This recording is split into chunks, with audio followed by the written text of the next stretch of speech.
Bonjour les amis, j'espère que vous allez bien. Moi ça va super bien et je suis très heureuse de vous retrouver aujourd'hui pour cette nouvelle vidéo. Alors je viens parler avec vous de quelques conseils qu'il faut savoir avant le mariage. Et même quand vous êtes déjà dans le mariage, c'est quelques conseils que je vais partager avec vous dans cette vidéo pourra vraiment vous aider et pourra vraiment vous faire voir la réalité du mariage. Car le mariage n'est pas le jeu.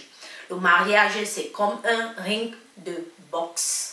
Et le mariage c'est comme le mariage c'est pour une vie quoi. Il ne faut pas se marier aujourd'hui pour divorcer demain, ou bien il ne faut pas se marier aujourd'hui parce qu'on a vu les amis se marier, parce qu'on a vu nos égaux de même âge se marier, notre génération se marier. Mais il faut se marier parce qu'on a trouvé la personne de sa vie, la personne avec qui on veut partager sa vie, la personne sûre pour nous et la personne à qui on peut se dire ok, chaque matin je vais me réveiller avec cette personne. Il faut se marier aussi parce que vraiment vous vous sentez aimé. Voilà. Comme premier conseil que je peux vous donner, il faut savoir lâcher prise dans le mariage. Vous comprenez les amis, il faut savoir lâcher prise dans le mariage car il permet de garder l'harmonie dans le couple. C'est-à-dire faire ensemble des sacrifices, des concessions. Et voilà, il faut aussi savoir faire la place à l'autre. Parfois, chacun a besoin de son aide, parfois chacun a besoin de sa place. Donc, il faut toujours savoir comprendre le besoin de l'autre et pouvoir l'accepter. Même comme ce n'est pas tout qu'on accepte, mais il y a des choses qu'on peut faire des sacrifices et on accepte ce genre de choses par amour. Voilà. Comme deuxième conseil que je peux vous donner, c'est qu'il faut savoir que l'apparence donc quand vous voulez vous engager dans le mariage, l'apparence que vous voyez qu'une personne a maintenant, quand la personne a 20 ans, quand la personne aura 30 ans, l'apparence là ne sera plus la même chose. Parce que nous les femmes, quand on met au monde par exemple, il y a la prise de poids, il y a l'apparition des vergetures et plein d'autres choses encore qui entrent en compte.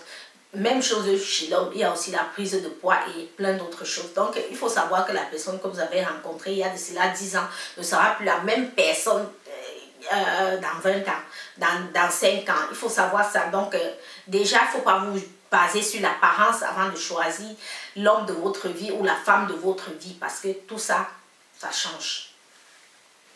Voilà, comme troisième conseil que je peux vous donner, c'est que la compréhension et la complicité dans le couple, vraiment, ça compte beaucoup. Parce que si vous avez un partenaire à qui vous pouvez vous confier sans avoir derrière penser que votre secret va sortir, si vous avez un partenaire à qui vous pouvez parler, vous pouvez avoir son attention, il n'y a rien de plus beau que ça.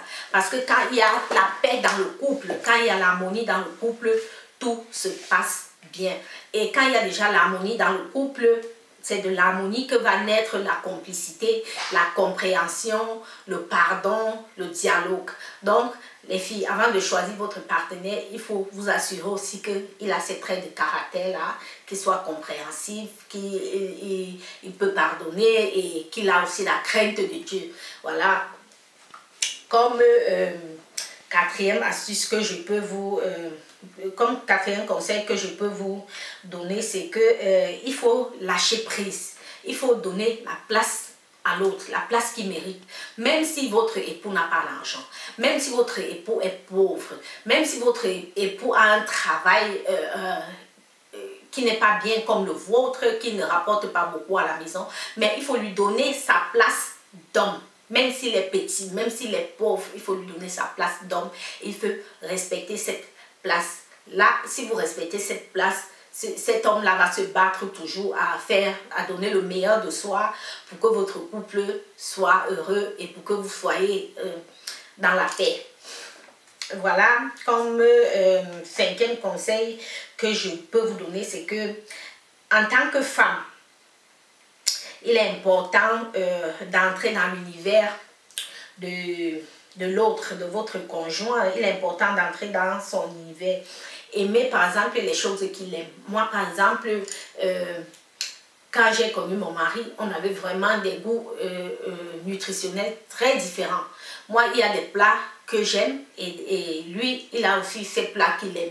Et moi, je n'aimais pas forcément les plats qu'il aime, mais j'ai appris à cuisiner ces plats et j'ai appris à manger ces plats pour lui faire plaisir et pour qu'il ait la compréhension dans notre couple et la complicité dans notre couple. Par exemple, quand on est assis sur la table, quand on est assis à table, on mange ensemble et puis il y a le dialogue, il y a la compréhension et puis l'appétit aussi est là parce qu'on mange le même plat et ça fait qu'on partage beaucoup de choses ensemble.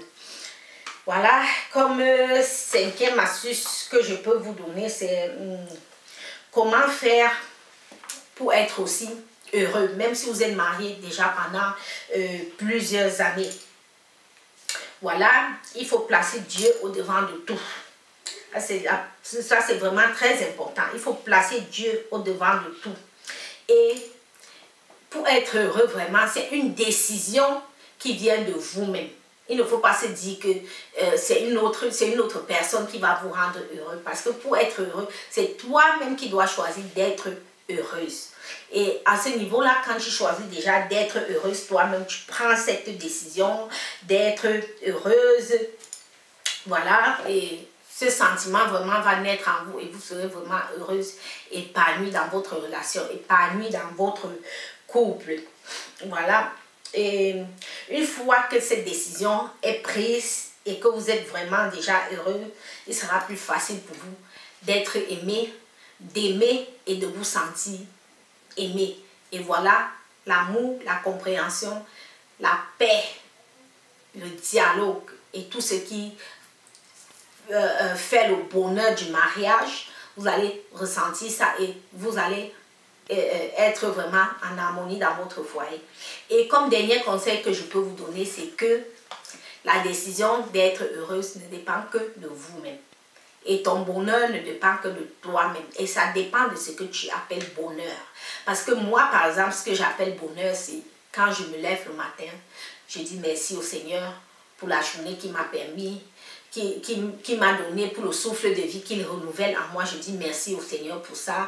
Je dis merci pour ce qu'il fait pour ma famille, pour mes frères et sœurs, pour mon mari, pour ma fille et pour tous ceux qui sont autour de moi. Ça, c'est déjà le bonheur que je ressens en moi en me levant le matin. Donc, moi, je sais apprécier toutes les petites choses que la vie m'offre, toutes les petites choses que le Seigneur m'offre. Voilà, et j'aimerais que vous fassiez autant aussi pour être heureuse et pour vous sentir épanouie.